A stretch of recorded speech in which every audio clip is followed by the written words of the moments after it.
নমস্কার বন্ধুরা, আমার চ্যানেলের আরেকটি নতুন পর্বে তোমাদের সবাইকে স্বাগত জানাই। আশা করছি তোমরা সবাই ভালো আছো, সুস্থ আছো। আজকে আমি তোমাদের সঙ্গে এমন কিছু ছোট ছোট কিচেন টিপস শেয়ার করব যে টিপসগুলি আমাদের প্রত্যেক দিনের কাজকে আরও বেশি সহজ করে দেবে। আশা করছি টিপসগুলি তোমাদের কাজে লাগবে। চলো তাহলে এমনই কিছু ছোট ছোট কিচেন টিপস আমরা দেখে নিই। প্রথমে যে টিপসটি শেয়ার করছি, চা পাতা তো আমরা কম বেশি প্রত্যেকেই খেয়ে থাকি। সকাল বিকাল চা খাই আমরা। অনেকেই যেটা করে থাকি, প্যাকেটের চা কিন্তু কিনে নিয়ে আসি না, লুজ চা কিনে নিয়ে আসি। প্যাকেটের চায়ের ক্ষেত্রে এই সমস্যাটি দেখা দেয় না, কিন্তু লুজ চায়ের ক্ষেত্রে এই সমস্যাটি খুবই বেশি হয়। দেখা যায় চা পাতার মধ্যে না এক ধরনের ডাস্ট থাকে। তাই আমরা যদি চা পাতা, লুজ চা পাতা কিনে আনি, বিশেষ করে তা আনার পর এই ধরনের চালনি দিয়ে চা পাতাটাকে যদি একটু চেলে নিই, তাহলে যে ডাস্টটা থাকে সেটা কিন্তু খুব সহজেই চা পাতার থেকে আলাদা হয়ে যায়। আর এই ডাস্টগুলো কিন্তু আমাদের হজম হতেও সমস্যা দেখা দেয়, এমনকি গ্যাস অম্বলের সমস্যাও হয়। দেখো, এই সামান্য পরিমাণ চা পাতার মধ্যে আমাদের কিন্তু কতটা পরিমাণ ডাস্ট বের হচ্ছে। আমরা অনেক সময় যখন ডাইরেক্ট চা পাতা এনেই চাটা করে খাই, দেখা যায় কাপের নিচের দিকেও কিন্তু এই ডাস্টগুলো থাকে। এটা ভীষণই ক্ষতিকর। তাই অবশ্যই এইভাবে চাটা কিন্তু চেলে নেওয়া উচিত। আর এই যে ডাস্টটা রয়েছে, এটাকে ফেলে না দিয়ে গাছের গোড়ায় দিলে কিন্তু খুব ভালো সার তৈরি হয়। আশা করছি ছোট্ট টিপসটি তোমাদের কাজে লাগবে। চলো তাহলে পরবর্তী টিপসটি দেখে নিই। এরকম ধরনের কন্টেনার আমাদের বাড়িতে অনেক থাকে। সেরকমই পুরনো একটি কন্টেনার নিয়েছি যার ঢাকনাটা হারিয়ে গেছে। আর আমাদের বাড়িতে এরকম যে টুপিগুলো থাকে, অনেক সময় ছোট ছিদ্র হয়ে যায়, দাগ লেগে যায়, টুপিগুলোকে আমরা ইউজ করি না। এরকমই টুপি কিন্তু আমরা নানা কাজে ব্যবহার করতে পারি। দেখো, এরকমই একটি টুপি কন্টেনারের মধ্যে আমি ঠিক এইভাবে টুপিটাকে পরিয়ে নিচ্ছি।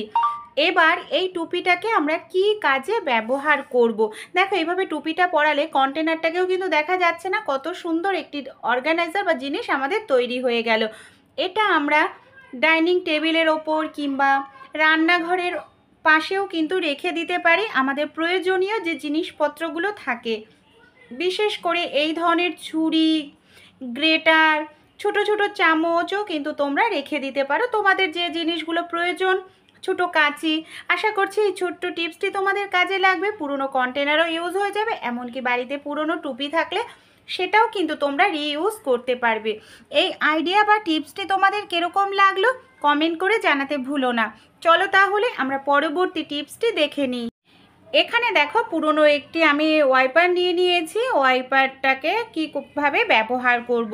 সবার প্রথমে আমি একটি পুরনো তাওয়ালটাকে ভিজিয়ে নিয়েছি। তাওয়ালটার ঠিক মাঝখানটায় এইভাবে আমি ওয়াইপারটাকে রেখে নিচ্ছি।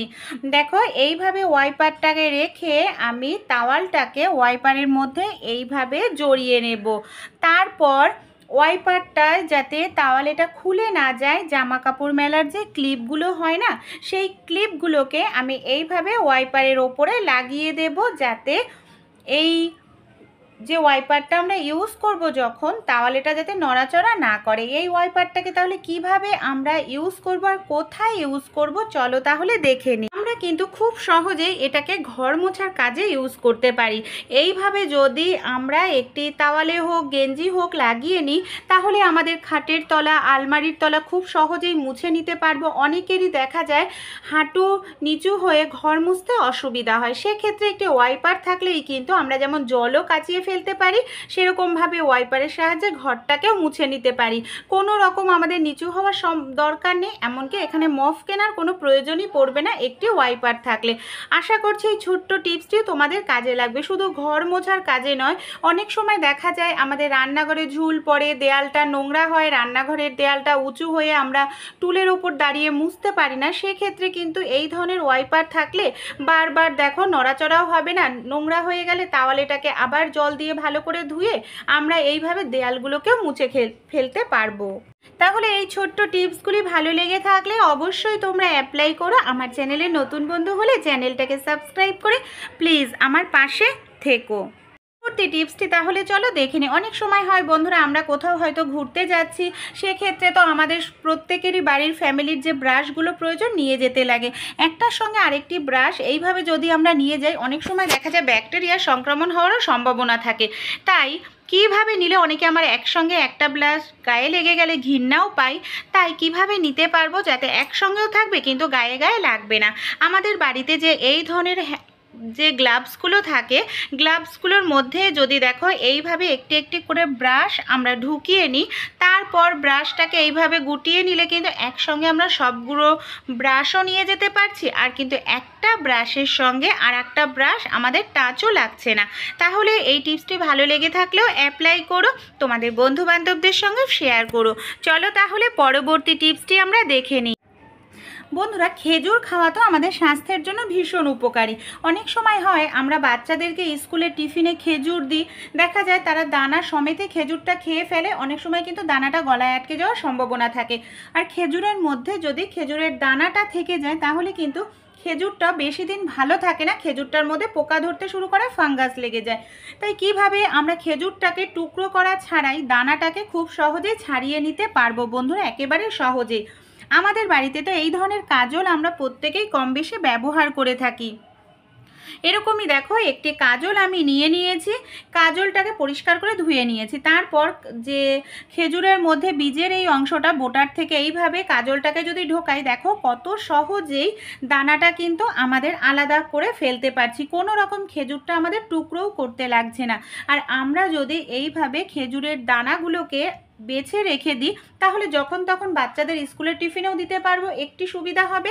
আরও একটি যেটা সুবিধা হবে, খেজুরগুলোকে কিন্তু দানা ছাড়িয়ে আমরা 6 থেকে 7 মাস পর্যন্ত স্টোর করেও রাখতে পারবো।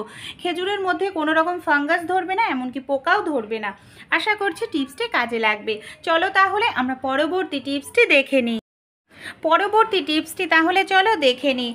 এই ধরনের মশা মারানোর কয়েলগুলো কিন্তু আমরা প্রত্যেকেই ব্যবহার করে থাকি, কিন্তু মশা মারার কয়েলের সঙ্গে যে এক ধরনের স্ট্যান্ডটা দেয়, অনেক সময় দেখা যায় স্ট্যান্ডটা ভেঙে যায় কিংবা হারিয়ে যায়। সেক্ষেত্রে মশা মারার কয়েলটা কিন্তু আমাদের যে কোনো জায়গায় ধরাতে খুবই সমস্যার মধ্যে পড়তে হয়। অনেক সময় আমরা এখানে ওখানে ধরে আগুন লেগে যাওয়ার সম্ভাবনা থাকে।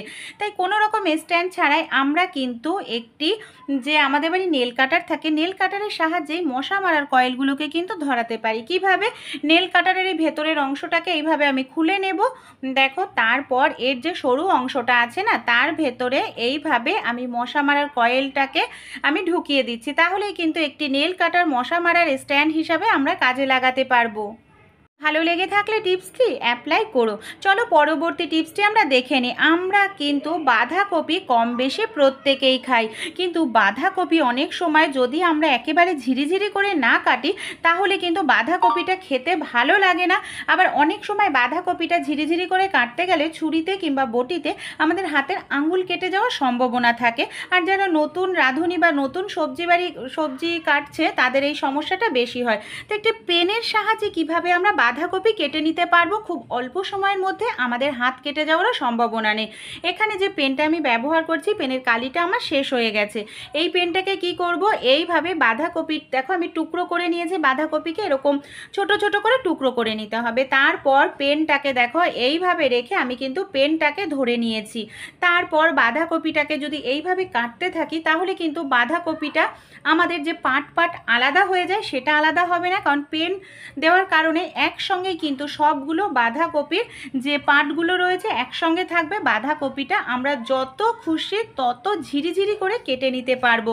দেখো তোমরা যত সরু সরু করে কাটো না কেন, তোমাদের হাত কিন্তু কেটে যাওয়ার কোনো রকম সম্ভাবনা থাকবে না। আর বারবার বাঁধাকপিটা কাটতে গেলেও বাঁধাকপির যে পাটগুলো আছে সেগুলো কিন্তু খুলে যাবে না। তাহলে বন্ধুরা, এই ছোট ছোট টিপসগুলি তোমাদের কীরকম লাগলো অবশ্যই কমেন্ট করে জানিও। ভালো লেগে থাকলে একটি লাইক করো, আর তোমাদের বন্ধু বান্ধবদের সঙ্গে অবশ্যই ভিডিওটি শেয়ার করো। আমার চ্যানেলের যদি নতুন বন্ধু হও চ্যানেলটাকে প্লিজ সাবস্ক্রাইব করে আমার পাশে থেকো।